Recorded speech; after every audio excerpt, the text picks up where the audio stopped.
네, 지금 여러분께서는 제11회 통신서비스 이용자 주간 이틀째 프로그램 함께하고 계십니다.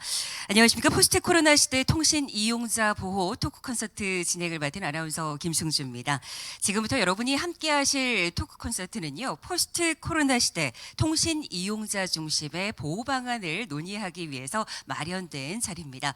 끝까지 토크 콘서트 함께해 주신다면 실생활에서 활용하실 수도 있고, 또 코로나19가 많은 것을 바꾸는 우리의 일상, 앞으로 어떤 변화가 있을지, 그렇다면 통신 이용자들은 또 어떤 대처를 할 수 있을지에 대해서 함께 고민해보고 또 생각해보는 시간 함께해 주시길 바라겠습니다.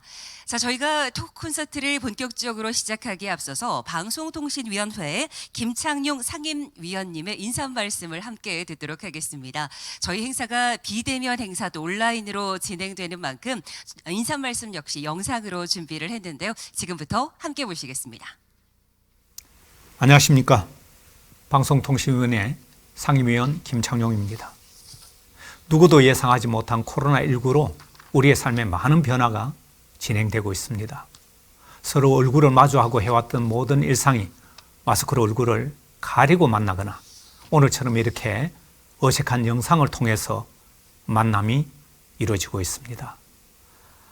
방송통신위원회는 그동안 여러 관련 법령을 정비하고 또 정책을 마련하는 등 다각적인 방면에서 이용자 보호를 위해서 노력해왔다고 자부하고 있습니다.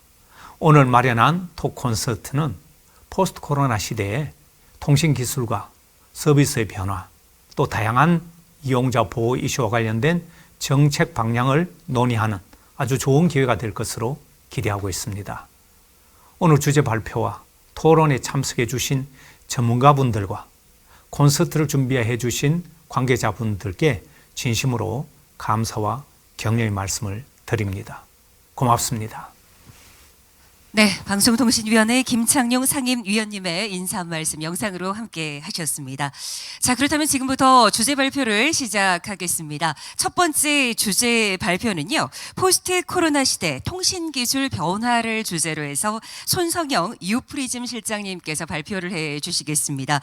통신기술의 변화, 어떤 변화들이 예고가 돼 있을지 저 역시나 궁금합니다. 지금부터 손성영 실장님의 발표를 청해 듣겠습니다.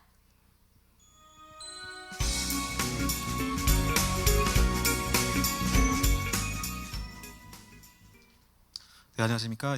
소개받은 손성영입니다. 오늘 발표 주제는 코로나 시대 통신기술 변화인데요. 그 중에 이제 최근에 핫한 통신 기술이 있어요. 웹 RTC라는 기술인데 그 기술에 대해서 좀 설명드리도록 하겠습니다. 전 잠깐 소개드리면 웹 RTC 비저니스트로 좀 활동을 하고 있습니다. 2014년도부터 이제 해외의 전문가들 그리고 표준을 주도하고 있는 분들을 국내에 초빙을 해서 국내 개발자들하고 이제 미드업 자리에서 소통하는 그런 자리를 마련했고요. 국내에서 이제 커뮤니티 포럼에 분과장을 받고 있습니다. 일단 결론부터 먼저 말씀드리는 거고요.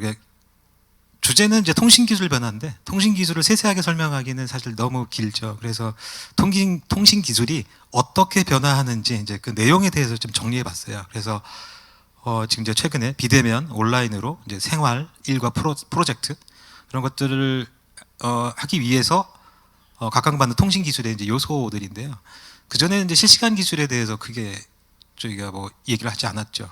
그런데 최근에 이제 실시간 기술, 통신이어야 되고 또 상호 인터랙티브하게 연동하는 이런 가능한 기술이 필요하고요.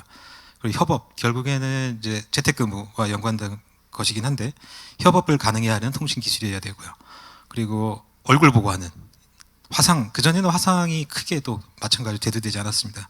그리고 기타 이제 오디오에 관한 그런 필요한 통신 그런 주제들도 있습니다.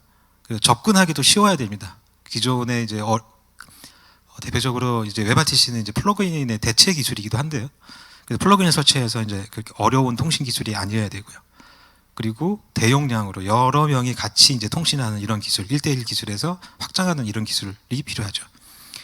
그리고 이 기술들이 이제 계속 발전하고 계속 쓰이기 위해서는 단순 그 기타 표현들이 좀 늘어날 수 있어야 돼요. 그래서 펀하고 또 때로는 아바타를 통해서 내가 통신할 수 있어야 되고 또 실감이 나야 되고 그러다 보면 이제 가상현실과 연관되는 이런 이제 통신 기술들이 필요해지는 이런 시기입니다. 이게 이제 사실 1차 결론이고요. 이 결론을 이제 뒷받침하는 그 자료가 이제 카카오 코로나 백서가 그 최근에 발표된 게 있어요. 그래서 어쨌든 코로나 시대가 되면서 카카오톡은 당연히 45% 증가한 건 당연할 거고요. 근데 우측에 보시면 이제 아까 제가 그 화상 말씀드렸잖아요. 그래서 카카오 페이스톡 얼굴 보고 하는 화상도 같이 늘어났다. 이런 이제 그 결론을 뒷받침하는 뭐 근거가 되겠습니다. 지금 오늘 소개드린 이제 웹RTC라는 기술은 이제 9년 됐습니다. 그래서 상당히 기간상으로는 오래된 기술이에요. 근데 아직도 발전해야 될 그 요소들이 굉장히 많이 있습니다. 이미 쓰이고 있지만 그 웹RTC는 웹 리얼타임 커뮤니케이션입니다. 웹은 여러분들이 잘 아는 이제 웹 브라우저 띄울 때 그 안에 들어가 있는 웹 기술들을 얘기를 하고요. 그리고 이 기술을 주도하는 곳은 이제 웹 표준 단체 WCC에서 표준을 제정하고 그에 따른 프로토콜들은 IETF라는 곳에 제정을 합니다. 근데 이거는 오픈 소스입니다. 그래서 오픈 소스라서 실제로 이 오픈 소스는 C++ 라이브러리 약간 이제 들으시는 분들이 어떤 대상인지 모르겠지만 그 자체가 아예 오픈이 되어 있어요. 그래서 그 기술을 갖다가 쓰면 실시간 통신에 필요한 그런 기술들을 내가 필요한 서비스에 넣을 수 있는 오픈 소스입니다. 근데 비디오, 오디오 그리고 데이터까지 통신할 수 있어요. 그리고 설치나 플러그인 없이 브라우저에서 바로 실행하는 그런 기술입니다. 웹RTC는 처음 들어보신 분도 많고 최근에 통신에 관심이 있으신 분들은 브라우저를 통해서 화상회의 서비스를 이용하셨다면 이미 쓰고 있고 경험하신 기술이에요. 그래서 이미 이 기술은 이제 구글이 이제 제의했고 그리고 WCC에서 받아들여져서 이제 표준이 된 건데 사용하는 회사들은 구글, 페이스북 메신저, 애플, 마이크로소프트 우리가 이미 알고 있는 여러 회사들이고요. 최근에는 통신사들이 국내 통신사들도 굉장히 관심을 많이 가지고 있습니다. 국내 IT 회사들도 웹RTC 기술을 이용한 이런 서비스들을 이제 많이 하고 있고요. 제가 브라우저에서 바로 쓴다고 했는데 그 전에 브라우저 호환성이 그렇게 좋지가 않았었어요. 근데 지금 보시면은 웬만한 브라우저, 그러니까 표준 HTML5라는 기술인데 그 표준을 이용하는 브라우저들은 전부 다 웹RTC나 통신 그 기술이 돌아간다 이렇게 보시면 되겠습니다. 웹RTC 리뷰인데 이거 잠깐 보시면 그럼 왜 오늘 제가 웹RTC를 발표하기까지 됐냐 하면 이게 사용자 관점에서 이제 보면 이렇습니다. 아까 그 설치가 없다고 했잖아요. 설치가 없는 장점은 뭐냐면 여러 가지가 있어요. 그러니까 시간도 단축되는 것도 있지만 바이러스 유입이나 이런 해킹에 예방이 될 수 있어요. 뭔가 내가 모르는 그 서비스를 이용하기 위해서 설치를 하는 순간 약간 이제 위험에 노출되죠. 그런 게 이제 올해 초에도 그런 유사한 사례들이 다 있었습니다. 그래서 설치 없다는 것은 사용자 측면에서 보면 보안도 좀 안심하고 쓸 수 있는 이런 기술이기 때문에 관심을 가는 거고요. 그 웹페이지에 접속하면 바로 이제 통신을 할 수 있습니다. 그러니까 대기 시간이 없는 거죠. 오늘 같은 경우에도 이제 행사 참석할 때 뭔가 프로그램을 설치하는 순간 미리 설치해야 돼요. 그런데 웹브라우저에서 바로 내가 통신을 한다 그러면 오늘 같은 행사에 바로 이제 브라우저에 접속하면서 바로 쓸 수 있는 거죠. 그리고 참석을 요청할 때 브라우저 그 웹페이지 자체가 그 어떤 룸입니다. 그러니까 화상 회의로 보면 화상회의 룸이라서 그냥 그 브라우저 주소를 누군가 전달해주면 바로 참석을 할 수 있는 거죠. 그리고 또 하나의 장점은 이제 모바일에서도 이 브라우저를 통해서 이 통신을 할 수 있는데 모바일 디바이스에 여러 가지 그 솔루션들을 계속 설치하게 되면 저장 공간이 어쨌든 부족해지죠. 물론 요즘에는 용량이 많이 늘어나긴 했지만 그랬을 때 이제 브라우저만으로 하기 때문에 이제 용량이 사용자 관점에서 많이 좀 덜한 이런 장점이 있겠습니다. 그리고 또 하나는 이런 서비스들이 계속 확장이 되면 웹페이지를 둘러보다가 바로 내가 그 어떤 질문이나 있으면 그런 거 온라인으로 바로 상담을 요청하고 그런 새로운 경험들을 바로바로 할 수 있는 이런 관점들이 있기 때문에 이제 웹RTC라는 기술이 계속 각광을 받고 하는 그런 기술입니다. 그래서 결국에 웹 브라우저에서 이제 동작하는 거로 포커스로 보면 웹 브라우저는 이미 그래서 뭐냐면 영상 전화기예요. 기존에 저희가 전화기의 개념이 이제는 인터넷으로 넘어왔죠. 우리 알게 모르게 이제 전화한다 그러면 화상 통화를 한다 그러면 인터넷으로 많이 하지 않습니까? 그런데 브라우저는 바로 영상 통화를 할 수 있는 거고요. 브라우저는 바로 이제 회의실이 되는 겁니다. 이제 화상회의가 가장 대표적인 때문에 그런 거고요. 그 브라우저는 또 아까 그 전화기를 대체할 수 있어요. 이 서비스 같은 경우에 내가 전화를 실제로 그 걸면 그 상대방 쪽이 나한테 전화를 걸어요. 그럼 난 브라우저에서 전화를 걸었는데 내 브라우저를 통해서 피드백 받아 전화하는 이런 웹RTC를 이용한 이런 기술이고요. 지금 이제 지금 보시고 계신 서비스도 이제 최근에 이제 나올 거예요. 원래 이런 기술이 있었고 국내에서는 많이 시도되지 않았는데 이번에 좀 제대로 된 서비스가 좀 나올 것 같습니다. 지금 보시면 브라우저에서 그냥 전화를 거는 거예요. 물론 이제 여기는 070 전화로 하게 됩니다. 인터넷 전화로. 그런데 품질이 굉장히 좋습니다. 콜센터 서비스에 바로 브라우저를 이용해서 사용할 수 있고요. 그러면은 콜센터의 담당 직원은 재택근무를 브라우저 켜놓고 이제 할 수 있는 겁니다. 걸려오는 전화 받을 수 있고요.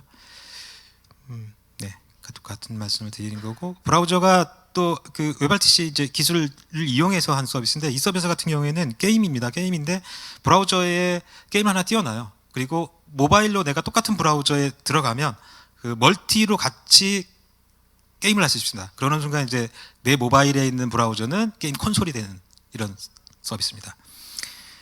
브라우저는 또 실시간 이제 인터랙티브 이제 그 라디오죠. 이게 대표적으로 국내에서 웹RTC로 이제 음성만 가지고 서비스하는 이제 스푼이라는 서비스가 있고요.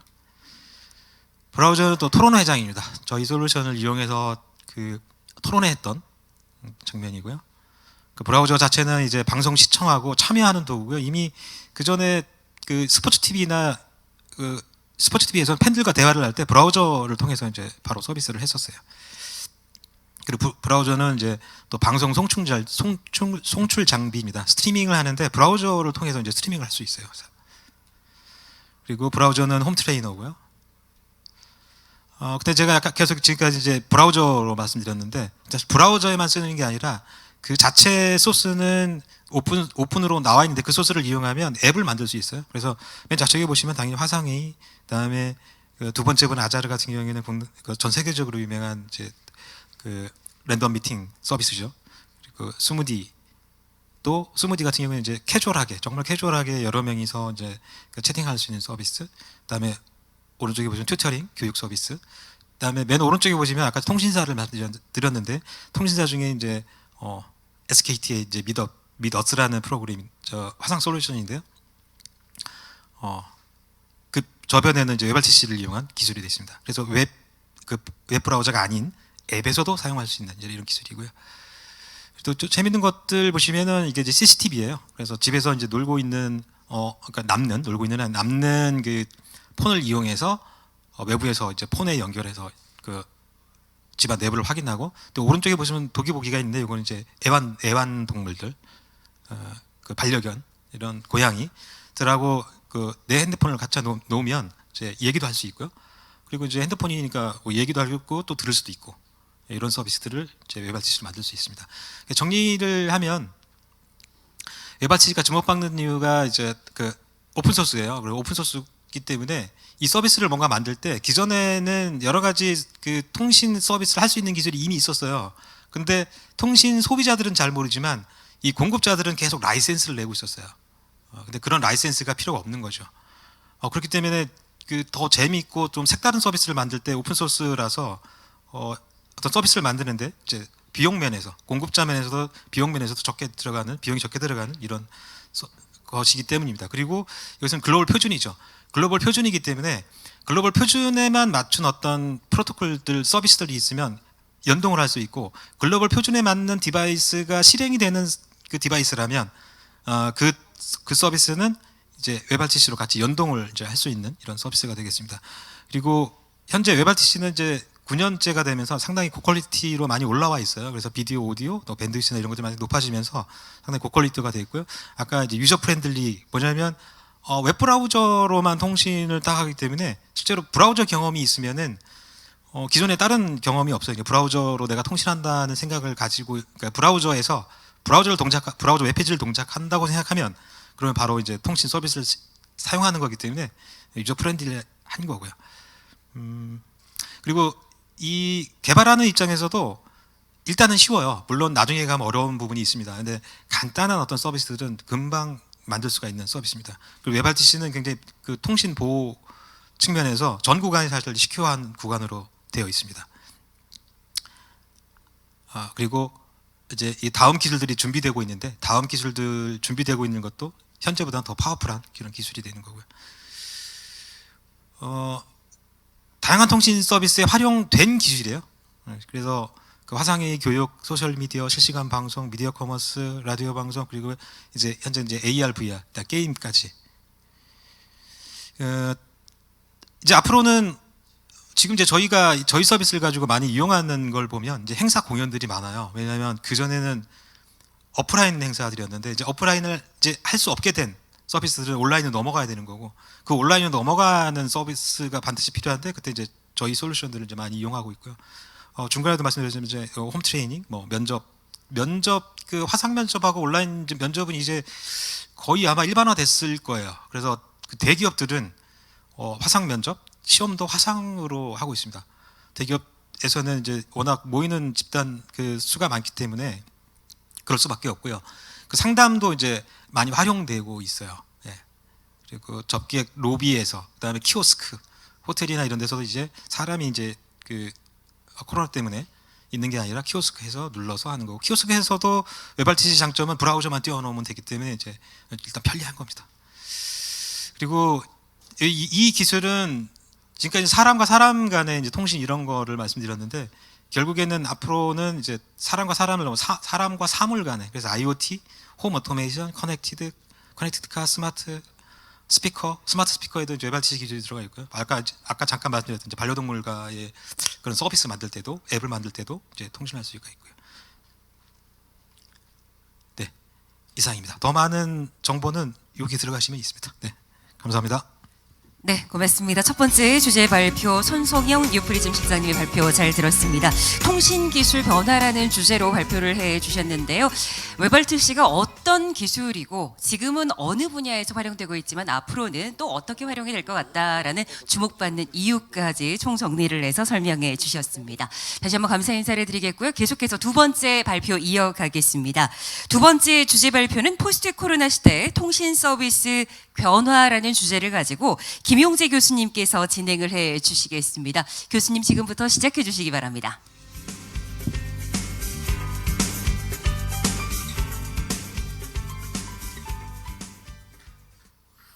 네, 안녕하세요. 포스트 코로나 시대의 통신 서비스 변화에 대해서 주제 발표를 하게 된 한국외대 경영대 김용재라고 합니다. 오늘 제가 이제 말씀드릴 내용은요, 이 코로나 때문에 우리 이용자 단에서 이용자들이 어떤 통신 서비스를 이용하는데 이제 어떤 변화가 있었는지, 그리고 그 다음에 이제 정부라든지 통신 사업자들이 거기에 대한 대응을 이제 어떻게 했는지에 대해서 제가 간단하게 좀 국내외 이제 연구기관이라든지 다른 데서 이제 조사된 자료를 바탕으로 해서 좀 말씀을 드리도록 하겠습니다. 네, 일단 먼저 저희가 이제 딱 떠올려 볼 수 있는 게요, 우리 코로나 때문에 이제 비대면 활동들이 이제 증가하고 하다 보니까 딱 이제 이용자 관점에서 이제 봤을 때 인터넷 트래픽이 이제 많이 증가하지 않았을까라는 이런 의문을 좀 가지실 수 있을 것 같아요. 근데 우리나라의 상황을 보면은요, 좀 늘긴 했습니다. 인터넷 트래픽은 이제 조금 늘기는 했지만 그렇게 많이 늘지는 않았고요. 이제 통신사도 이제 자료를 좀 보면은 예년에 비해서 한 10%를 약간 상회하는 수준에서 이제 트래픽이 늘었다라는 이런 자료들이 나오고 있고요.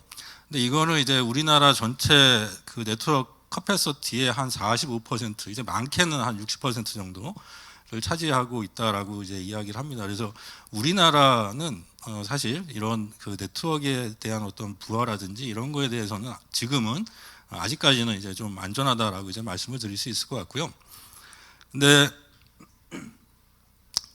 유럽 국가들을 좀 보면은 저희가 이제 그 이런 네트워크 커패서티에 대한 이런 우려들이 좀 있었습니다. 그래가지고 이런 넷플릭스라든지 유튜브라든지 이런 동영상 스트리밍 사이트에 대해서는 이런 비트레이트를 낮춰가지고 이제 쉽게 말해서 우리 해상도를 낮춘다라고 이제 생각을 하시면 되는데요.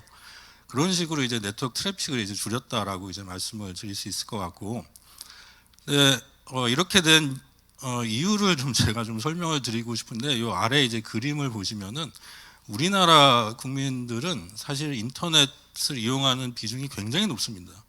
전체 국민의 한 95%가 이제 이용을 하고 있고요.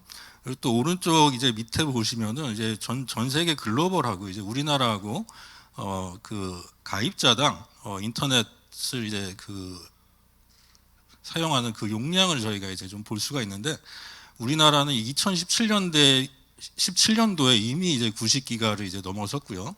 2022년에는 한 200기가 가까운 그런 데이터를 이제 사용을 한다라고 이제 그 자료가 나와 있고요. 해외에 비해서 한 5배 정도 이제 높은 그런 수치입니다. 그래서 안 그래도 우리나라는 인터넷을 이제 많이 활용을 하는 국가이기도 했고요. 그래서 정부라든지 사업자 측면에서 이런 거에 대한 이런 그 네트워크에 대한 대비를 이제 충분히 이제 했었다라고 이제 말씀을 드릴 수가 있을 것 같습니다. 네, 그 다음에 이제 말씀드릴 수 있는 게, 그렇다면 우리 무선 데이터 트래픽은 이제 어떻게 변화가 있을까라고 이제 생각을 하시는 분들이 있을 것 같아가지고 제가 자료를 좀 가지고 왔는데요. 네, 국내 같은 경우는 물론 이게 이제 우상향하는 이런 그 추이는 있습니다. 뭐 연간 한 30% 정도씩 데이터 트래픽이 이제 증가를 하고 있는데요. 무선 데이터 트래픽도 우리 여기 이제 그 왼쪽에 있는 그래프를 좀 보시면 증가를 하고는 있지만 2020년 들어가지고 이 트래픽의 증가가 가팔라지거나 그러지는 않았습니다. 이게 약간 좀 시즈널러티가 있어가지고 겨울철에는 트래픽이 약간 줄고 이제 활동이 많은 이제 여름철에는 이제 트래픽이 조금 느는 그런 현상을 보이기는 하는데, 그렇게 큰 영향을 미치지는 않았다라고 이제 말씀을 드릴 수 있을 것 같고요. 근데 해외 자료들은 이게 제가 자료를 구하기가 참 쉽지가 않았습니다. 쉽지가 않았는데 이제 ITU에서 이제 그 나온 자료들을 보면은 무선 데이터 트래픽 같은 경우는 별 차이가 없습니다. 일본은 거의 이제 플랫하고요. 일본, 뭐 말레이시아, 뭐 이런 국가들은 거의 플랫하고요. 중국이 이제 올 초에 이제 코로나 때문에 약간 좀 이런 트래픽이 좀 줄었던 거는 있는데 다시 이제 원상 회복된 그런 현상을 좀 보일 수가 있고요. 네, 그래서 이제 제가 말씀드리고 싶은 거는 무선 데이터 트래픽도 안 그래도 이제 증가하는 추세이긴 했는데 이 코로나의 영향으로 그렇게 많이 영향을 많이 받지는 않았다라고 이제 말씀을 드릴 수 있을 것 같고요. 그 다음에 이제 이용자 관점에서 뭐 여러 가지 우리 이제 코로나로 인해 가지고 여러 가지 이제 이용 행태가 이제 변화가 되고 있습니다. 특히 이제 비대면 비즈니스 활동들이 이제 많아지는데, 제가 뭐 여러 가지가 있지만 한 2가지 정도만 좀 말씀을 드릴 수 있을 것 같은데 좀 가지고 와봤습니다. 언택트 문화가 확산되면서 일단 배달 앱 시장, 애플리케이션을 이제 이용한 앱 시장이 이제 급성장을 했고요. 뭐 많이들 주문하셔가지고 이제 하실 텐데 작년에 비해서 한 24% 이제 증가를 했다라고 이제 이야기를 하고요. 그리고 이제 또 OTT 서비스, 넷플릭스를 비롯한 이런 OTT 서비스가 이제 급증을 했습니다. 여기 이제 오른쪽에 보시면은 이제 그 앱 이용자 수를 IJ웍스라는 곳에서 이제 그 통계를 이제 집계를 해가지고 이제 발표를 했는데요. 넷플릭스 이용자 수는 이제 급격하게 이제 증가를 했습니다. 여기 이제 그 실제 이용자 수는 공개를 하지 않아가지고 저희가 이제 추정을 할 수밖에 없는데, 이제 3월 기준으로 유료 가입자 수가 한 270만 명, 그리고 이게 넷플릭스가 이제 그 가입자당 한 기기 한 3대 4대씩 이제 쓸 수가 있으니까요. 우리가 한 600만 명 정도 이용을 한다라고 지금 추정을 하고 있는 상황입니다. 네, 그다음에 이제 정부라든지 사업자 관점에서 이 코로나 이후에 어떤 통신 서비스에 대한 정책 대응을 국내외 정책 대응을 좀 말씀을 드리고 싶은데요. 일단 가장 이제 제가 좀 이제 여기 이제 방통위 관계자분들도 계시고 뭐 하지만은 우리 온라인 계약을 지원하는데 이런 그 노력을 이제 기울여 주신 거, 이거는 정말 우리나라 정부라든지 사업자들이 정말 많은 노력을 기울이시고 그런 것 같습니다. 그래서 제가 이제 제일 먼저 이런 내용을 좀 가지고 와봤고요. EBS 특히 그 학기 올 3월에 이제 그 온라인 강의가 너무 그 진행이 되다 보니까 이제 서버 용량에 어떤 문제들이 있었는데, 이런 것들을 이제 적시에 이제 대응을 하셨다라고 이제 말씀을 드릴 수 있을 것 같고, 또 이제 온라인 그 장비라든지 온라인 교육에 대한 어떤 콘텐츠들을 이제 제로 레이팅으로 제공을 이제 하기도 했고요.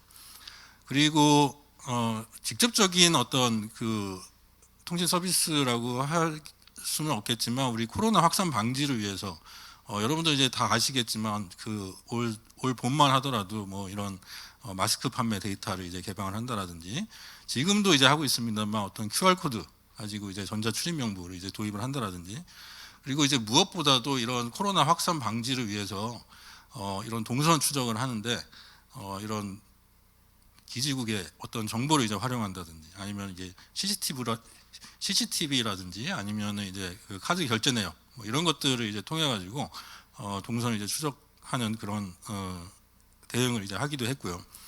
그리고 또 다들 아시겠지만 이런 일상생활에 대한 어떤 지원들을 또 했습니다. 거기에 대한 이제 대표적인 예가 우리 종교 활동에 대한 이런 데이터를 이제 지원을 했고요. 그리고 아시는 분들이 이제 많지 않으실 것 같기도 한데 우리 코로나 환자에 대한 어떤 모니터링도 이런 스마트 모니터링 앱을 통해 가지고 이런 모니터링을 이제 했다라고 또 이제 말씀을 드릴 수 있을 것 같고요. 네, 그 다음에 이제 해외에서의 어떤 대응을 좀 사례들을 좀 이제 말씀을 드리고 싶습니다. 제가 좀 준비를 해온 게 이 미국이라든지 그 EU, 영국, 독일을 비롯한 이런 EU 국가 그리고 이제에 대해서 이제 중점적으로 좀 말씀을 드리고요. 근데 여기에도 보면은 이제 해외 국가들도 보면은 기본적으로 이제 그 방법들은 약간씩 다르지만 범국가적인 차원에서 이런 대책들을 마련했다라고 이제 말씀을 드릴 수 있을 것 같습니다. 여기 이제 미국 같은 경우에는 이제 추가적인 이제 주파수를 이제 활용을 한다라든지 아니면 이제 와이파이 핫스팟 뭐 이런 것들 이제 개방을 하고 그리고 이제 또 공통적으로 볼 수 있는 게 어떤 이 그 중소상공인들을 위한 어떤 요금 납부 기한을 이제 연장을 시켜주기도 하고요. 어떤 그 제공량을 이제 그 증대를 시켜준다라든지 아니면 이제 요금을 감면해준다든지 세금을 감면해준다든지 뭐 이런 움직임들이 있었습니다. 그래서 좀 요거를 간단히 좀 제가 한 국가마다 좀 이렇게 제가 좀 말씀을 좀 드리겠습니다. 일단 미국 사례를 이제 먼저 보면은 어떤 FCC가 이제 올 3월에 인터넷 연결성 보장을 위한 이제 방안을 이제 발표를 했는데요. 여기에서는 어떤 우리 그 줌이라든지 웹엑스를 이제 그 활용하는 이런 그 트래픽이 이제 많이 발생하다 보니까 여기에서 발생되는 어떤 비용들 이런 것들이 좀 문제가 됐었습니다. 그래가지고 FCC에서 이런 것들을 좀 중재하는 그런 역할도 했었고요. 그리고 이제 그 도서 상간 지역 같은 경우에 어떤 통신의 어떤 연결성을 좀 증대시켜주기 위해서 추가 주파수를 이제 제공을 하기도 했습니다. 그리고 사업자들 입장에서도 우리 이제 테더링이 이제 가능한 어떤 이 모바일 핫스팟을 이제 추가로 제공하기도 했고요. 그리고 뭐 우리나라는 이제 가입비가 2015년도에 이제 없어지긴 했습니다. 그 폐지가 되긴 했습니다만 우리 여기 버라이전 같은 경우에는 신규 가입비를 이제 면제를 이제 시켜주기도 했고요. 네, 그리고 이제 유럽 국가들 같은 경우는 약간 좀 방향은 좀 다릅니다. 뭐 영국 먼저 이제 좀 말씀을 드리자면 어떤 비대면 활동이 증가가 되다 보니까 여기에 대한 어떤 가이드라인 차원에서 여러 좀 정책을 좀 만들었고요. 그래서 이제 예를 들어서 이제 이용자가 이제 요금을 납부하기 어려운 상황에 처해 있을 경우에 이런 것도 이제 그 적절한 지원을 이제 보장을 해주라라든지 아니면은 우리나라하고는 좀 다르게 그 유럽 국가들 같은 경우에는 그 집에 있는 이 초고속 인터넷도 그 용량 제한이 있는 국가들이 좀 있습니다. 그래서 이런 것들에 대한 용량 제한을 좀 이제 없앨 것을 이제 좀 주장을 이제 하기도 했고요. 그리고 이제 독일 같은 경우가 이제 그 조금 특이한 케이스인데 그 네트워크 과부하가 이제 걸릴 것을 이제 염려를 해가지고 여기에 대한 좀 조치를 좀 취했습니다. 대표적인 사례를 좀 말씀을 드리자면은 뭐 그 특정 카테고리 동영상 스트리밍이라든지 뭐 이런 데 대한 그 트래픽을 좀 제한을 이제 시키기도 했고요. 그리고 또 한 가지 말씀드리고 싶은 게 제가 이제 자료를 찾다가 이제 본 건데 독일 같은 경우는 이 부가세 우리나라도 이제 통신 요금을 내면 이제 부가세가 있습니다. 부가세를 올해 말까지 그 한 3% 포인트 정도 이제 낮춰주는 그런 움직임도 있었고요. 네, 그래서 좀 결론을 좀 말씀을 드리고 싶은데요. 우리 국내외를 막론하고 일단 코로나 사태에 대한 어떤 대응의 어떤 공통점을 저희가 좀 찾아볼 수 있는데, 이거는 인터넷 연결성을 보장을 하는 그 차원에서 그 진행들을 이제 많이 했다라고 이제 말씀을 드릴 수 있을 것 같고, 여기에서는 이제 정부에서의 어떤 정책 수립이라든지, 그리고 이제 통신 사업자들의 어떤 지원이라든지 협력, 이런 것들이 이제 공통적인 현상이다라고 이제 말씀을 드릴 수 있을 것 같습니다. 뭐 개별적인 방법들에 대해서는 약간씩 차이가 있지만 정부에서의 어떤 정책 수립이라든지 그 사업자들의 어떤 대응이라든지 이런 것들은 이제 공통적으로 이루어졌다라고 말씀을 드릴 수 있을 것 같고요. 그리고 제가 한 가지 또 이제 말씀을 드리고 싶은 게, 일부 유럽 국가들 같은 경우에는 이제 데이터 트래픽 관리에 초점을 두고 있습니다. 근데 우리나라 같은 경우는 실제로 이제 그 DJ 정부 때부터 시작된 어떤 정부 차원에서 이 초고속 인터넷이라든지 이런 망 구축에 대한 이런 노력들을 많이 기울이셔가지고 여기에 대해서는 진짜 차별화가 이제 이루어졌다라고 저는 판단을 하고 있고요. 우리 사실 뭐 K 방역이다라고 또 이야기를 하고 뭐 K-팝 뭐 이런 것도 유명하잖아요. 근데 이 우리나라의 어떤 네트워크 커패시티라든지 네트워크 인프라는 이것도 이제 전 세계에 우리가 좀 자신 있게 이제 내설 만한 그런 것들이 아닌가라는 생각을 좀 하고 있습니다. 네, 그리고 이제 마지막으로 이제 말씀을 드릴 수 있는 게, 여러 가지 이제 비대면 활동들이 이제 증가를 하고, 그리고 이제 메인이 되는 어떤 생산 활동들이 이제 재택화 이제 되기 시작을 하고 있습니다. 그리고 이게 하루 아침에 또 이렇게 집 밖으로 나와가지고 이제 비즈니스 활동을 할 거라는 생각을 이제 많이들 이제 안 하실 것 같은데, 이런 움직임들, 그리고 이제 온라인으로 이제 활용하는 이런 사회 활동들이 증가를 하게 되면서 앞으로 이제 정부라든지 통신사라든지 우리 콘텐츠 제공하는 CP들의 역할이 이제 과거보다는 상당히 광범해질 것 같다라고 이제 전망을 좀 해볼 수가 있을 것 같습니다. 네, 이상 이제 포스트 코로나 시대의 어떤 통신 서비스 이용자단하고 우리 정부 정책이라든지 이런 사업자들의 대응에 대해서 간단하게 좀 말씀을 드렸습니다. 네, 감사합니다. 네, 고맙습니다. 두 번째 주제 발표, 포스트 코로나 시대 통신 서비스 변화라는 주제로 김용재 교수님께서 발표를 해주셨습니다. 우리나라뿐만 아니라 다른 나라들의 사례까지도 이렇게 간략하게 설명을 해주셨고요. 또 앞으로의 어떤 부분에 대해서 또 얼마나 발전을 할 것인가에 대해서도 살짝 언급을 해주셨습니다. 자, 계속해서 세 번째 주제 발표 이어가겠습니다. 세 번째 주제 발표는 포스트 코로나 시대 통신 이용자 보호라는 주제를 가지고 중요하죠. 이용자 측면에서 느껴볼 수 있는 그런 내용들을 서울 YMCA 한석현 팀장님께서 진행해 주시겠습니다. 부탁드립니다, 팀장님.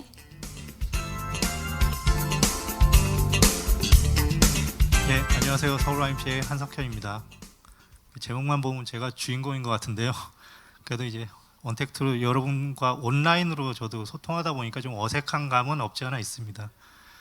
제가 맡은 오늘 좀 발표는 포스트 코로나 시대 통신 이용자 보호에 관한 부분이고, 아마 앞선 발표들에서 내용들이 많이 나왔지만 그 내용들이 여러분들에게 어떻게 적용되고 여러분들이 그런 것들로부터 자신들을 어떻게 보호하고 통신 이용 서비스를 어떻게 잘 이용할 수 있을지에 대한 여러 가지 좀 유익한 얘기들을 나눠보도록 하겠습니다. 많은 분들이 접속해 계신데 한번 넘어가 보도록 하겠습니다. 제가 발표할 내용들은 순서는 이렇고요. 이 코로나19로 인한 사회적 변화, 이 내용을 한번 적어봤는데 솔직히 이게 저희 집 내용입니다. 코로나로 인한 제한 조치로 사람들이 집에 머물면서 인터넷 사용 급증하고 있고, 여러분도 지금 집에서 아마 인터넷으로 이거 방송을 보고 계실 것 같은데, 저도 인터넷 사용이 급증했습니다. 아까 앞선 김영재 교수님 말씀으로 한 13% 증가했다고 하는데, 저는 제 개인은 더 증가한 것 같아요, 사용 시간이. 그래서 조금 걱정이 되기도 합니다. 그 얘기는 조금 뒤에 말씀드리고요. 또 사회적 거리두기를 시행하다 보니까 스마트폰이라든가 이 디지털 디바이스 기기들을 이용하는 시간들, 그런 것들을 보는 시간들 많이 늘었고, 그 다음에 코로나 블루라고 하는 좀 우울감이 드는 현상이죠. 다른 자기가 그동안 하던 것들을 못 하다 보니까 이 디지털 매체에 과의존해가지고 하는 좀 위험성들이 좀 증가하고 있다. 과의존으로 인한 여러 가지 위험한 내용들이 많이 있는데 그건 좀 뒤에 말씀드리고요. 그런 위험성이 좀 증가하고 있다. 저희 애들도 그렇지만 이제 학교를 제대로 못 가다 보니까 청소년도 가정생활 시간이 늘면서 미디어 사용 증가로 과의존의 역기능이 발생하고 있다. 좀 이렇게 좀 정리를 해봤는데 저희 집 큰애가 초등학교 6학년인데 게임이랑 게임은 이제 다 섭렵을 하고 있어요.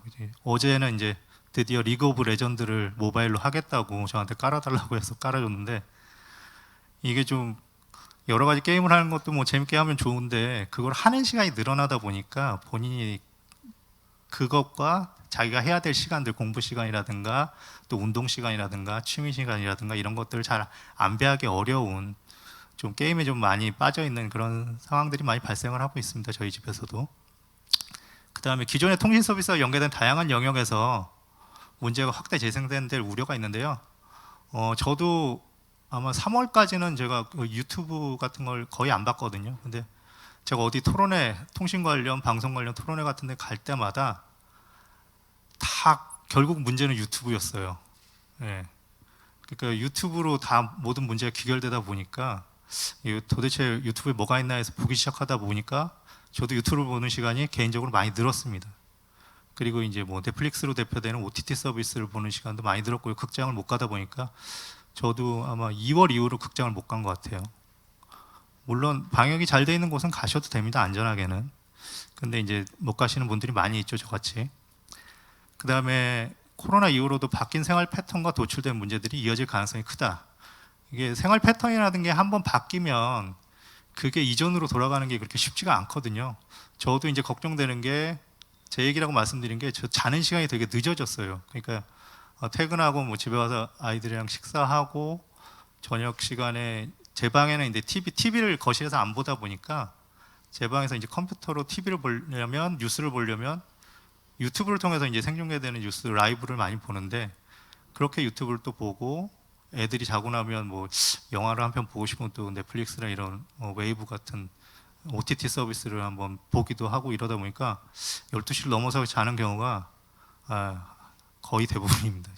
저도 제가 이렇게 생활 패턴이 바뀔 줄은 몰랐는데 그러니까 이런 생활 패턴이 바뀐 것들이 코로나 이후로 해서 뭐 다른 일상생활이 이제 가능해지고 원래대로 생활을 하게 되더라도 이런 디지털 의존도가 높아진 상황이 그 전으로 돌아간다. 내가 5시간 정도 쓰던 것들이 코로나 이후에는 뭐 6시간, 7시간 쓰다가 다시 코로나가 좀 잠잠해지고 다시 일상생활을 할 수 있을 때 우리가 그 전으로 돌아갈 수 있을까? 지금부터 좀 노력하지 않으시면 그게 되게 힘드실 수 있다는 거죠. 지금의 생활 패턴이 그대로 유지될 가능성이 상당히 높습니다. 제가 두 번째는 이용자 대처 능력과 피해 상관관계나 좀 얘기를 적어봤는데 좀 아마 젊은 분들이 지금 많이 접속을 해 계셔서 아는 내용이 많으실 텐데 그래도 제가 여러분들에게 좀 드리고 싶은 얘기들이 있어서 한번 정리를 해봤습니다. 이 코로나 이전과 이후로도 이용자가 항상 유의해야 될 지점은 무언가 통신 이용자들이 나는 정말 이렇게 많은 데이터를 소비하나 한번 이런 생각을 해보셨을지 모르겠어요. 요새는 무제한 이제 데이터 요금제도 많이 쓰시고 뭐 10기가, 20기가, 30기가 이렇게 막 쓰시는데 그런 또 요금제를 선택을 하시고 근데 가입 조건을 내가 선택하고 있나를 한번 다시 자기한테 물어보실 필요는 있을 것 같아요. 저는 제가 2G부터 핸드폰, 휴대전화 쓰기 시작했는데 저는 지금 4G LTE 쓰고 있지만 아직까지도 기본 요금 쓰거든요. 데이터는 사서 쓰고 있습니다. 데이터는 사서 쓰고 가급적 와이파이를 이용하고요. 제가 생활 패턴을 생각하면 집에서 와이파이 쓰고 또 직장 사무실에서 와이파이를 쓰고 이동할 때 이외에는 제가 데이터를 그렇게 쓸 일이 없더라고요. 다니면서 막 아까도 말씀드린 유튜브 본 지도 얼마 안 됐기 때문에 다니면서 유튜브를 보거나 하지 않아서 그래서 가입 조건을 내가 선택하고 있나 이 부분을 질문을 드린 거 자기한테 여쭤보라고 말씀을 드리는 이유는 보통은 휴대전화 단말기 새로운 단말기가 나왔을 때 신제품이 나왔을 때 그거를 어떻게 살까를 고민하시면서 제한되는 요금제 그다음에 대리점이라든가 판매점 그다음에 통신사에서 제한하는 요금제에 맞춘 보조금이 어디에 많이 들어간다 이런 부분에 좀 초점이 맞춰서 여러분들이 그런 요금제나 데이터 양을 선택하고 계시지는 않은지 한번 스스로에게 좀 물어보시라는 거고요. 그다음에 계약 조건은 확인 과정을 거쳤나. 계약서를 쓰고 나서 그다음에 계약서를 보는 일은 거의 없죠. 하지만 여러분들이 아셔야 될 거는 이게 아까도 말씀드렸듯이 보조금을 받아서 휴대전화 단말기에 대한 보조금을 받아서 할인을 받았다면 그 요금제는 6개월 이후에는 더 낮은 요금제로 바꾸셔도 지장은 없거든요. 근데 보통은 약정 기간 안에 요금제를 바꾸시는 경우들은 별로 없을 거예요. 제가 알기로는 그런 것 같아요. 그러니까 그런 6개월 후에는 내가 요금제를 바꿔도 된다는 걸 모르시는 경우도 있고, 그 다음에 좀 귀찮다. 그 다음에 아니면 나는 이 데이터보다 줄어드는 거, 데이터 양이 줄어드는 거에 대해서 왠지 모를 불안감을 느낀다. 뭐 여러 가지 이유가 있겠지만 한번 이 요금제를 하향해서 바꿔보시는 것들이 본인 데이터 소비를 어떻게 하고 있는지 정확하게 알 수 있는 부분들이 있거든요. 그러니까 한 번쯤은 이렇게 만약에 선택 약정 할인이 아닌 단말기 보조금을 받은 경우에는 요금제를 중간에 6개월 이후에는 한 번씩 바꿔서 내가 이 낮은 요금제의 데이터 양으로도 충분히 생활이 가능한지 여부를 한번 살펴보시는 것도 현명한 좀 소비를 하시는 부분이 아닐까 싶고요. 그 다음에 요금고지서를 보고 한눈에 내용을 알 수 있나 제가 이렇게 적었는데, 요금고지서 제가 말씀드린 이유는 요금고지서에 보면 단말기 할부금이랑 그 다음에 이동통신 요금 이것들이 합쳐져서 나오기 때문에 할부 원금, 그러니까 단말기를 구입하실 때는 할부 원금이 얼마다 이런 것들에 되게 현혹이 많이 되시는데 결국은 여러분들이 매월 내시는 요금이 중요하신 거거든요. 합쳐서 내는 이용 요금. 그게 얼마인지 거기에서 이제 단말기의 할부금이 차지하는 비중이라든가 이런 것들을 좀 꼼꼼히 따져보시고 생활하시는 게 가장 좋을 것 같습니다. 그래야지 이제 계약 단계에서 일어나는 여러 가지 피해들을 방지할 수 있으니까 이런 부분은 좀 한번 체크를 해보실 필요가 있고요. 그다음에 약정 기간 내에 요금제를 바꿔본 적이 있는가? 아까 제가 말씀드렸듯이 한 번쯤 바꿔보시는 거 제가 권장을 드립니다. 그다음에 코로나 이전과 이후로도 유의할 지점이 또 있는데 나는 허위 과장 광고를 구분할 줄 아나. 그러니까 세상에 공짜는 없죠. 특히 이동통신 시장에서는 이건 진리입니다. 공짜, 무료, 영원 전부 다 거짓말인 거 여러분 아셔야 되고요. 이런 부분들로 광고하는 부분들은 그 반대급부들이 반드시 있다고 생각을 하셔야 됩니다. 공짜는 없기 때문에 여러분들이 아까 말씀드렸듯이 좀 더 높은 요금제로 유도를 하거나 가입하도록, 그 다음에 아까 말씀드렸듯이 할부 원금이 어떻게 보조금을 받으면 영원이다 이렇게 말하는 것들 결국은 여러분들이 더 높은 요금제에 가입하셔야 되기 때문에 계산기를 두들겨 보면 다 비슷해지는 현상에 빠지게 됩니다. 그래서 제가 할부원금의 함정에 빠지지 말자 이런 얘기를 좀 적어놨고요. 그 다음에 데이터 무제한보다 데이터 속도가, 이건 제가 속된 말을 좀 비속어를 썼는데 찐이다. 그러니까 데이터 속도를 제한하는 경우들이 많이 있는데 이 부분들을 좀 간과하고 데이터 무제한이라든가 또 데이터 양이 무조건 많은 요금제에 가입하시는 경우들이 있는데 이게 제가 보기에는 이게 약간 데이터 포비아 같아요. 내가 데이터가 다 월 데이터 양을 소비해버리면 어떡하나 걱정된다 이렇게 하시는데 제가 아까 말씀드렸듯이 다 소비하고 나면 데이터를 구입해서 사용할 수 있고요. 그 다음에 와이파이라든가 여러 가지 지금 자기가 그냥 LTE라든가 5G라든가 이런 이동통신 서비스망에 접속해서 모든 것들을 이용하는 그런 패턴들을 조금 바꿔보시는 것들을 좀 권장을 드립니다. 그 다음에 합법과 불법의 경계는 없다 말씀드린 거는 아까 뭐 말씀드린 건데 불필요한 국가 요금제 쓰는 만큼 보조금으로 깎아줄까? 전혀 그렇지 않습니다. 국가 요금제 쓰는 만큼 보조금으로 다 깎아줘 버리면 통신 회사들이라든가 뭐 대리점이나 판매점이 남는 게 없겠죠. 결국은 여러분들이 내는 것들보다 장사하시는 분들은 남는 게 많다는 생각을 하셔야 되기 때문에 아까 말씀드렸듯이 요금제도 한 번씩 하향 조정해 보시고 선택 약정을 할 것인지 단말기 보조금을 받을 것인지 그 다음에 너무 신형 단말기들 이런 것들에 너무 구애받지 마셔야 된다는 것들을 좀 말씀을 드리고요. 그 다음에 부가 서비스 같은 경우에 몇 개월 유지하는 것들이 있는데 이게 다 판매자들만 좋은 겁니다. 몇 개월만 이용하면 된다고 하지만 여러분들이 결국은 그 부가 서비스를 이용하는 요금은 여러분 요금 고지서에 다 찍혀서 나오는 거기 때문에 여러분들이 내셔야 되는 돈입니다. 그런 것들도 다 계산을 하셔야 되고요. 그 다음에 전화로 이제 이동통신 가입하시라는 뭐 신형 단말기 드린다는 뭐 이런 전화들 많이 저한테도 오고 하는데 그런 파격적인 조건을 제시하면 그냥 끊어버리시는 게 좋습니다. 그 내용 다 듣다 보면 현혹되실 가능성이 높기 때문에 그런 전화로 가입하는 것들은 본사에서는 그렇게 하지 않고 있기 때문에 이동통신 본사에서는 본사라고 하고 전화를 오더라도 전혀 그렇지 않다는 걸 좀 아셔야 될 것 같고요.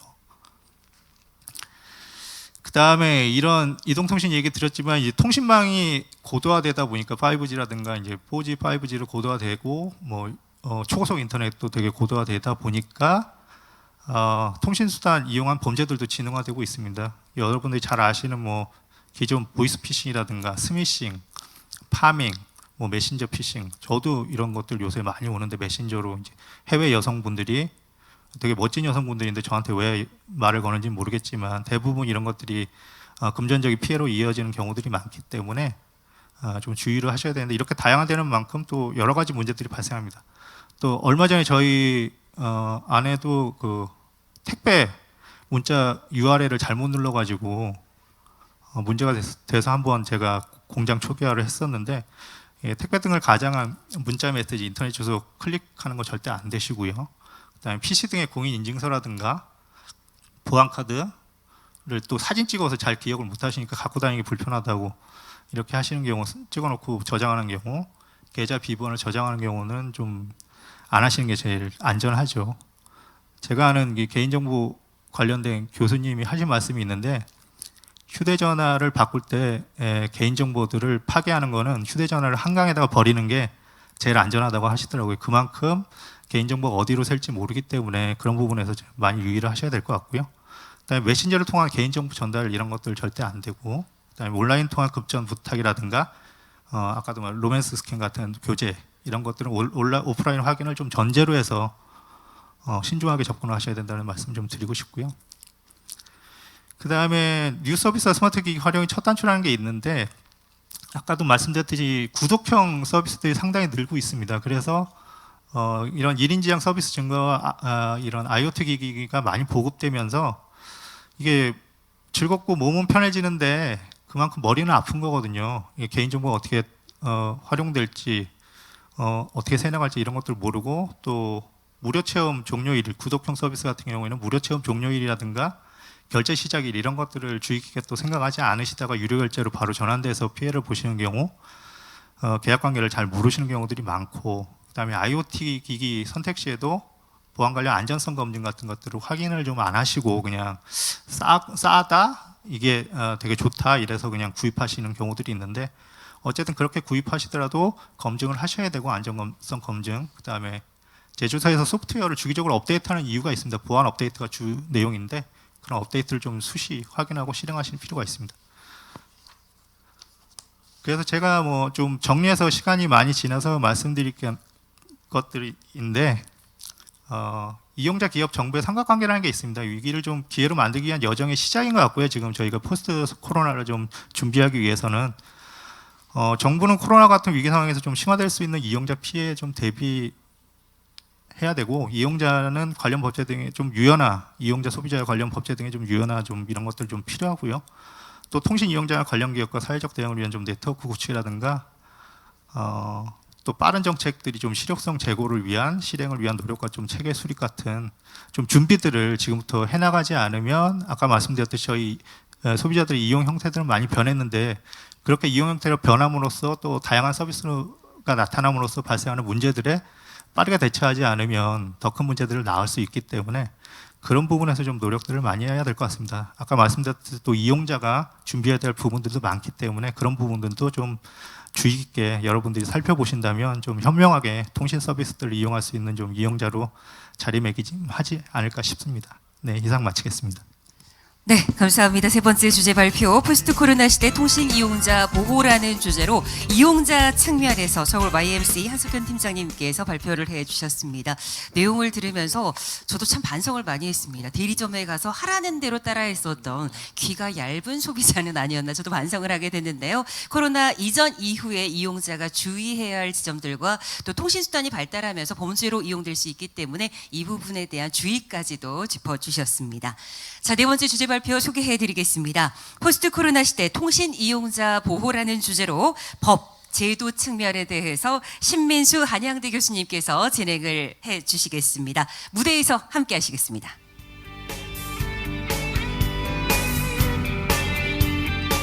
네, 안녕하세요. 한양대 신민수입니다. 제가 말씀드릴 부분은 포스트 코로나 시대 이후에 어떤 환경이 변화됐는지, 그리고 그러한 환경 변화가 실질적으로 통신 이용자 보호 정책에 어떤 영향을 미칠지를 알아보도록 하고요. 기본적으로 뭐 지금 방송통신위원회도 관련한 업무를 추진 중이고 매년 시대의 변화에 맞추어서 업무 계획을 수립하고 있습니다. 그래서 그 내용과 향후에 어떠한 것이 주 쟁점이 될 것인가, 그러한 쟁점 어떻게 대응할 것인가에 대해서 살펴보도록 하겠습니다. 여러분이 아시는 것처럼 코로나 시대가 돼서 굉장히 많은 변화가 있죠. 우선 이미 앞서서 많은 분들이 얘기한 것처럼 인터넷 기반 미디어에 대한 소비는 매우 증가하고 있습니다. 특히 최근에 이제 젊은층과 중견층이 다 포함해서 미디어에 대한 소비가 매우 늘어나고 있죠. 특히 OTT에 대한 소비가 늘어나고 있고, 이런 OTT는 실질적으로는 어떠한 특정 규율할 수 있는 정책이나 법률이 아직 없는 상태인데 미디어 시장에서 상당한 영향력을 발휘하고 있죠. 역시 OTT가 갖는 순기능도 있지만 역기능이 있기 때문에 어떻게 다룰 것이냐가 문제가 될 수 있겠습니다. 또 다른 측면은 그 가격에 대한 민감도가 이제 굉장히 커졌죠. 여러분이나 저나 다 마찬가지로 아마 커졌을 텐데, 그래서 소비자들이 이제 경제적 자산을 다른 측면에서 보고 있다라는 겁니다. 그러니까 어떻게 보면 이런 현상은 현재의 통신이라든가 방송 소비의 고착화 현상을 불러일으킬 가능성이 있다라고 보여지는 맥락이 되겠습니다. 또 다른 측면에서 중요한 것이 이제 예전 같으면 대기 소득이 있고 그 소득을 소비해서 새로운 서비스를 지속적으로 선택하는 경향이 있었습니다. 그러다 보니까 시장이 확대 성장하는데 지금 상황은 그렇지 않죠. 그러니까 상당히 현상 유지에 혁신 이렇게 중심을 두게 됩니다. 그러니까 이런 현상 유지의 소비자들이 중심을 두게 되면 문제는 시장의 혁신이 일어나기가 어렵다라는 점, 기존 사업자가 상당한 지배력을 유지할 수 있다라는 점, 이런 것들이 이제 또 하나의 소비자 보호 차원에서 고민거리가 됩니다. 또 다른 측면은 이제 공유 서비스 호감도 감소입니다. 그러니까 한동안 우리가 그 소비자들이 누구와 같이 교통수단을 쓴다거나 이런 것들에 대한, 그러니까 새로운 서비스에 대한 관심이 매우 컸죠. 그런데 이제 코로나로 인해서 그런 서비스에 대해서 일정 부분 이제 그 어떤 호감도가 감소된 것도 있습니다. 자, 이러한 변화에 맞추어서 있는 것이 이제 비대면 리테일 매장과 인터넷 커머스의 성장입니다. 자, 이러한 변화가 그러면 어떤 것을 주로 중심으로 환경 변화를 일으킬 것이냐 보면 대부분 LTE라든가 4G, 3G 5G에 관련된 네트워크와 AI의 중요성 강화에 영향을 미치고 있습니다. 그러니까 비대면도 그렇고요, 인터넷 미디어 소비의 증가도 그렇습니다. 기본적으로 이러한 NG 그리고 그다음에 AI 중요성이 강화되고 있고요. 이러한 변화는 근데 산업 쪽에도 굉장히 영향을 미치게 됩니다. 그러니까 모든 산업들이 연결을 통한 융합이 강화되고 있고요. 그리고 오프라인에서의 어떤 불편 때문에 온라인 쪽으로 소비재가 전이되면서 온라인에서의 소비가 매우 강화되고 온라인에서의 어떤 사업자들이 가진 소비자 보호 이슈가 굉장히 중요한 이슈로 등장하기도 합니다. 그러다 보니까 이러한 변화가 그러면 통신만 있는 거냐? 그렇게 않죠. 사실은 방송통신만 있는 것이 아니라 방송통신을 기반으로 하는 모든 영역에 이런 그 영향이 있다라는 겁니다. 그러니까 어떻게 보면 코로나 시대에 통신 이용자 보호란 이슈는 단지 통신에만 국한됐다고 할 수 없고 통신을 인프라로 하는 모든 산업에 걸쳐서 있다 하다 보니까 이용자 보호라는 것이 그 범위와 깊이가 매우 커졌다, 깊어졌다라고 할 수 있겠습니다. 자, 그러면 이러한 상황에서 방송통신위원회는 어떤 식으로 통신 이용자 보호를 하고 있는지 살펴보면은 2020년 이전에는 주로 이제 이용자에게 정보 제공을 강화하겠다. 그리고 새로운 ICT에 대한 규범을 정립하겠다. 그리고 개인정보 보호의 활용을 활성화시키기 위한 기반을 마련하겠다. 그리고 이제 공정한 통신 시장, 상생 환경 이런 것이 주요 이슈였습니다. 그러다가 이제 그 정책 환경 변화가 상당히 있었죠. 앞서 말씀드린 대로 지능과 정보통신 결합이 급격하게 발생하면서 새로운 ICT 경제가 도입됩니다. 그러니까 경계가 완전히 깨졌고 영역도 다양해졌습니다.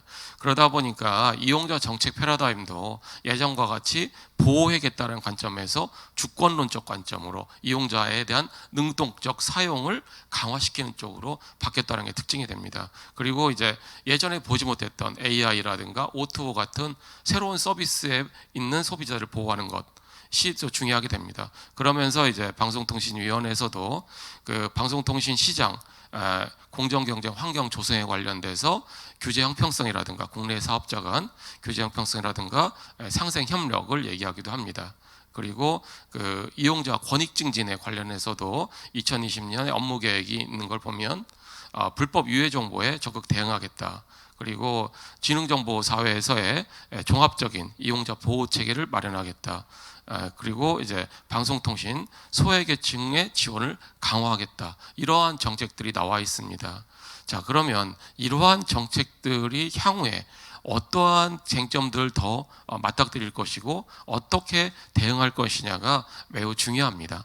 그런데 앞서 보신 것과 같이 기술적으로도 4차 산업혁명의 어떤 캠페인 하에서 굉장히 많은 보지 못했던 기술이 나왔고 거기에 대해서 소비자들도 반응하지 않을 수 없는 그런 상황이 되면서 산업적인 현상과 이용자 보호의 그 범주 깊이가 매우 달라지고 있다라는 것입니다. 기본적으로 그 가장 큰 이슈들은 우선 해외 사업자의 시장 점유율이 강화되고 있습니다. 그런데 뭐 페이스북이나 뭐 이런 사건에서 보시는 것처럼 해외 사업자가 우리나라 소비자에게 매우 많은 영향을 미치고 있으나 그들이 국내 소비자, 국내 이용자에 대한 어떤 실효성 있는 책임을 지게 할 것이냐 역시 문제가 되고 있죠. 그런 면에서 실효성 있게 어떻게 국내 소비자 보호할 거냐가 이슈고요. 그리고 또 하나 문제가 이용자들이 점점 양면적이 됩니다. 그러니까 예전에는 순수한 참여자였으나 이제는 생산자가 되기도 하는 그러한 양면성이 강화되고 있다는 점. 그리고 앞서 말씀드린 것처럼 OTT 같은 온라인 미디어가 강화되고 있습니다. 이러다 보니까 실제 온라인 미디어, 새로운 OTT 같은 온라인 미디어에 대한 규율을 할 수 있는 어떠한 그 규제 체계가 아직은 수립되어 있지 않습니다. 그러다 보니까 그런 시장에서 어떻게 이용자 이익이 저해됐을 때 어떻게 대응할 거냐가 이슈가 되고요. 그런데 한편으로는 그러한 소비자들이, 그런 사업자들이 독점력을 강화한다고 해서 꼭 나쁜 건 아니에요. 한동안은 굉장히 이용자의 편익이 증가됩니다. 그것이 과해지는 순간에 이용자이익이 감소되죠. 그러니까 이게 이용자 보호한다라는 것이 매우 어려운 이슈로 등장하게 됩니다. 또 하나가 이제 통신 서비스의 진흥화 속도가 매우 빨라졌죠. 그러니까 기본적으로 융합 속도 증대와 이용자의 대응 능력 간의 조화가 약간의 불균형이 일어나고 있습니다. 그러니까 이용자들이 잘 모르는 거죠. 내가 쓰고 있는 기술이 나에게 어떤 침해를 가져다는지를 정확하게 인지하지 못할 수 있다는 점, 이 문제가 됩니다. 그리고 또 한 가지가 이제 전통적으로 사후적으로 이용자를 보호해 왔다라고 하는데 이러한 우리가 이용자도 인식 못하는 어떠한 침해가 있다면 이거는 사전적으로 보호해야 된다는 문제가 있기 때문에 여러 가지 복잡한 이슈가 발생하게 됩니다. 그래서 우리가 생각해 볼 것은 크게 세 가지 방향이라고 할 수 있습니다. 하나는 이용자 중심의 정책이 보다 강화될 필요가 있다라는 거고요. 두 번째는 온라인 데이터 경제가 이미 도래했습니다. 그래서 온라인 데이터 경제에서 어떻게 이용자를 보호할 거냐가 또 한 가지 측면의 그 이용자 보호 쟁점이자 정책 방향에 될 것입니다.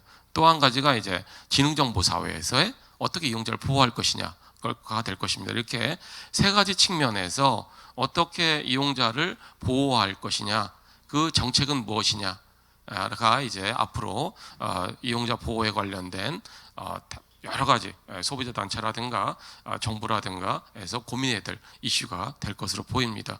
자, 그러면 각각 어떤 이슈가 있는지 살펴보도록 하겠습니다. 우선 그 이용자 중심의 정책 강화에서 한 가지 살펴볼 것은 그동안 정부 정책이 시장의 공정성, 그러니까 사업자들 간의 공정한 경쟁을 통한 이용자 보호라는 쪽에 방점을 뒀습니다. 그런데 이것이 금지 행위를 가지고서는 이용자가 맞닥뜨리는 침해 사항에 일일이 대응하기 힘들어졌습니다. 그러니까 현재 금지 행위 위주의 규율과 이용자 이익 저해 행위별로 그 어떤 규율하는 것에 균형을 어떻게 맞출 거냐, 혹은 이용자 이익 저해 행위 중심으로 아예 규율 체계를 바꾸는 것도 고민할 수 있을 것입니다. 또 한 가지는 네트워크 진화에 대한 이용자 보호 원칙입니다. 여러분이 아마 5G 같은 거에서 보신 것처럼 새로운 네트워크는 지속적으로 등장합니다. 6G가 일본에서 2028년에 미국에 2030년에 등장한다 합니다. 그러니까 지금 우리나라도 아마 2028년에 등장한다 하면 벌써 몇 년 안 남았죠. 그러면 5G 지금 막 여러 가지 문제가 있기도 하고, 물론 송신사업자들이 많이 신경 쓰고 있습니다만, 이럴 때 계속 등장하는 기술에 대해서 품질이나 커버리지나 장애에 대해서 그때그때 대응하는 것보다는 일정한 원칙 수립이 필요하다. 왜냐하면 예전과 같이 기술의 진화라는 것이 매우 느리지가 않아요. 굉장히 빨라지기 때문에 일정한 원칙 갖고 대응하지 않으면 애도하게 대응하는 건 한계가 있다라고 여겨지고요. 그 다음에 그 또 한 가지가 분쟁 조정 체계입니다. 그러니까 지금 방송통신위원회도 통신분쟁조정위원회가 있습니다만 소비자 단체도 있고요, 소비자 원회도 있고 여러 가지가 있습니다. 그래서 어떻게 민간의 분쟁 해결 체계를 연계해서 효과적으로 할 것이냐 고민할 필요가 있겠고요. 그 다음에 중요한 것이 이제 앞서 말씀드린 대로 해외 사업자와 규제를 어떻게 잘 할 거냐. 그러니까 해외 사업자들이 굉장히 많이 유튜브라든가 넷플릭스라든가 페이스북이라든가 굉장히 많이 들어와 있습니다. 그런데 이들이 국내 이용자를 보호하게 어떻게 할 것인가?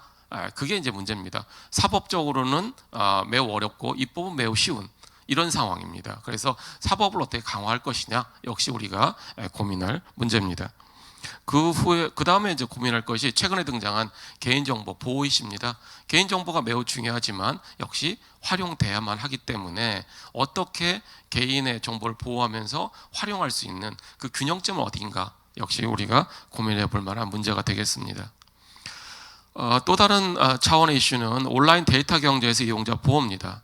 여기서 가장 큰 건 플랫폼 이용자 보호입니다. 예를 들어서 여러분들이 어떤 플랫폼에서 무료로 서비스를 쓴다. 그러면 여러분은 무료로 그걸 정말 제공받는 거냐? 그렇진 않죠. 여러분이 데이터를 제공하고 프라이버시를 제공한 대가로 받는 거예요. 그럼에도 불구하고 무료이기 때문에 배상 책임이 없다거나 거래 조건을 마음대로 조정한다거나 이런 문제가 많습니다. 그래서 이러한 플랫폼 사업자들의 지배력, 가격 남용한다거나 약탈격을 맞는다거나 혹은 이용자 정보를 과다하게 수집하는 행위에 대해서 어떻게 규율할 것이냐가 향후에 데이터 경제의 기반이 돼서 발전할 플랫폼 경제에 있어서 매우 중요한 문제로 등장할 걸로 보이고요. 특히 이러한 데이터 독과점 문제는 기업만의 문제가 아닙니다. 어떤 기업이 데이터를 독과점해서 시장에 진입 장벽을 만든다거나 경쟁자의 비용을 증대시키면 불공정입니다. 그런데 이러한 기업이 갖고 있는 데이터에 접근을 어느 순간 허가할 거냐는 이슈에서 개인 데이터의 소유권 문제가 등장해 버립니다. 그렇기 때문에 데이터 독과점 역시 중요한 문제고요. 그런 면에서 개인 정보를 어떤 식으로 보호할 것이냐 역시 데이터 독점과 관련해서 문제가 되고, 특히 이러한 데이터에 대한 권리 및 거래에 관해서 어떤 규범을 만들 거냐가 매우 중요합니다. 데이터 경제에서 데이터 공유가 발생하지 않으면 가치가 없기 때문에 이 역시 매우 중요한 문제로 등장하게 됩니다. 마지막 차원의 이슈가 이제 지능정보 사회에서의 이용자 보호입니다. 여기서 가장 중요한 건 뭐냐면 이용자 개념입니다. 그러니까 지능정보 사회에서는 여러분이 수동적 소비만 하지 않습니다. 예를 들어서 여러분이 어떠한 스피커를 통해서 뭘 틀어줘라고 말을 했습니다.